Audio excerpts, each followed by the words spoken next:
Hi, good afternoon, everybody. My name is Jason Hintersteiner. For those of you who I haven't met, I'm a Wi-Fi consultant. I do a lot of design and troubleshooting in the low-end to medium-end enterprise market space. And I was inspired to kind of do this 10 talk because so many of the items on the agenda are about kind of the medium to high-end in enterprise, right? Stadiums, shopping malls, large public venues. But there's a very large and growing market in kind of the low-end space for enterprise-level Wi-Fi that has a lot of the same challenges, but also has some unique challenges and doesn't have some of the challenges that you see in the big environments. So that's a little bit about me. You can read up on me later. So what kind of properties do these things go in? Turns out they're quite a bit. Right, the low-end enterprise market is generally composed of people who used to go out to Best Buy and buy a $50 router and plug it in. And now they do that and they fall down flat on their face and it doesn't work and they're calling in for help because they realize that they actually need something a little more enterprise, a little more commercial grade, but they don't necessarily know what and they don't have a lot of money that they want to spend. So I've done a lot of work in the multi-dwelling unit space, apartment buildings, RV parks, student housing, assisted living. The people that I generally deal with are both property owners and managers, as well as electrical contractors and the people pulling the cables, as well as wireless internet service providers, the people who actually provide those captive portals and take the phone calls when something's not working correctly. So types of networks, you're generally seeing on this low-end enterprise market, you're actually seeing more than one type of network. I'm actually seeing typically two, and many times three or more required SSIDs, which drives the need for VLANs and drives the need for so many other things. First and foremost is your public or semi-public network. So in a hotel, that's your hotel guests. In an apartment building, it's your residents. In an assisted living, it's the people who are living there. If you're in a retail outlet, like a coffee shop, it'd be the patrons who come in off the street. Typically, you want controlled access. Can be free or can be paid. More and more you're seeing it go to a free model, or in the hotel space, a tiered kind of service model where you get a base level for free and you get you can get more bandwidth for paying some money. Client device isolation is usually very critical in the space. You don't want clients seeing each other, but you do want them to get out to the internet. Content filtering is often a requirement in a lot of these venues. Bandwidth control and restrictions, right? Making sure that you're capping people at 2 megs, 3 megs, 4 megs, whatever it is. A lot of places now are, though, justifying the expense of putting this in not to provide residential guest access or patron access, but to actually use it for their operations infrastructure. And this is often how they get budget to actually go deploy these networks. They wanted it isolated, obviously, from the public or semi-public network. And they want full access to all of the internal resources as well as the cloud-based resources.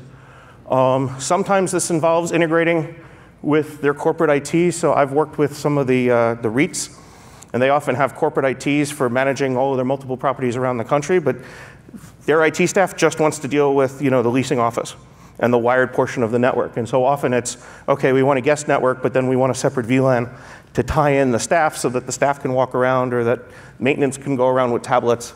And service things, and we want that integrated into our existing wired network. So that's often a requirement. Very rarely do you actually see WPA2 enterprise used in the space. It's almost all WPA2 personal. I've done several hundred projects. I have had one that was WPA2 enterprise. The third type of network that I'm seeing a lot more of in this space, and remember, this is the low-end enterprise space, is the add-ons for the operations infrastructure. So this is often security or access control.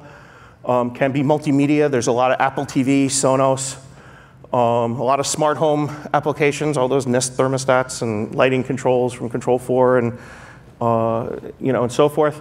What you tend not to see is the real-time video conferencing, voice over Wi-Fi, real-time location systems. You tend not to see the real-time requirements, at least not yet. And as I mentioned before, this drives the need multiple SSIDs, multiple VLANs, right? So clearly you're kind of out of the depth of the $50 router that you're going to buy at a consumer electronics store. It's all about bring your own device. Certainly this is challenging in medium to high-end enterprises. In the low-end enterprise, it's all uncontrolled. Everybody's bringing their own device. I've got new devices emerging constantly, and of course we've discussed all of this in the last couple of days at the conference, right? I got bad wireless chipsets, I've got lousy, antenna designs, I've got roaming aggressiveness or roaming stickiness. Many devices are 2.4 only, and so unfortunately to Devin, I think actually 2.4 is undead. Yes, it's dead, but people are still building devices for them, and people are still deploying new devices that only work on 2.4. And then dual band devices, we've had a lot of talks about DFS and whether or not these devices will support DFS. If they're consumer grade devices on enterprise level networks, you're stuck without DFS. Right. Capacity, designing for capacity is also a huge issue in these networks. It's not as huge as designing for a stadium or for a very dense office environment. But again, it's years ago it was all about just providing coverage in an area. Now it's all about designing for capacity. And the number of devices on these networks just continues to grow. Every 6 months, every year, the number of devices just skyrockets. One of the big challenges in this environment is that I'm not designing for today. I'm designing for 2 or 3 years from now. And I don't know what devices are going to be on this network 2 or 3 years from now. Shrinking Wi-Fi product lifecycle, this is not just on the access point side, but this is also on the client side. Right? The expected life of a network is at least 5 years, because these guys are not going to go invest money and change out their network access points in 2 years or 3 years. It's not uncommon to go into properties of this ilk where the last time they did an upgrade was 2008 or 2009. I had a hotel owner once tell me, well, what do you mean I need to upgrade? I just put the system in 7 years ago. Why do I need to upgrade? And it's like, well, are your customers complaining that the Wi-Fi doesn't work? That's why you need to upgrade. Right? The fastest and best AP from all of the vendors in the room today will be a paperweight on my shelf 5 years from now. It'll be at least 2 generations old, if not more. So infrastructure, and I always emphasize to these guys, infrastructure is key because APs can always be swapped out, switches can always be swapped out. Cabling is unfortunately forever. This is one of my favorite Dilbert cartoons, where the boss comes to Dilbert and he says, hey, we're going to put up a nationwide wireless network. And Dilbert's like, you know how expensive that is? Well, how difficult is it to not run wires? Has anybody heard that? In these properties, often, is there existing cabling infrastructure? Yes or no.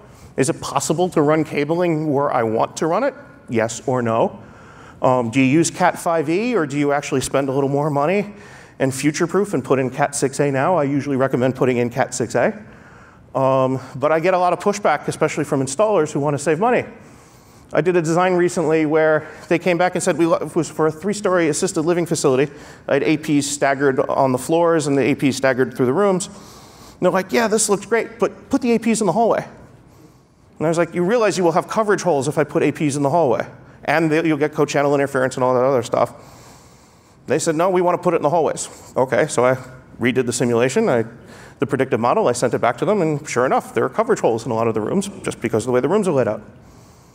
Why can't we do security cameras wirelessly? This one drives me nuts. I'm a huge believer in doing security cameras wired and only doing wireless cameras in that one corner where I'm just not going to get a cable. And I keep having to remind these installers, by the way, you still have to get power to those cameras. So it's not like the cameras are really wireless. This is, however, the big constraint is budget.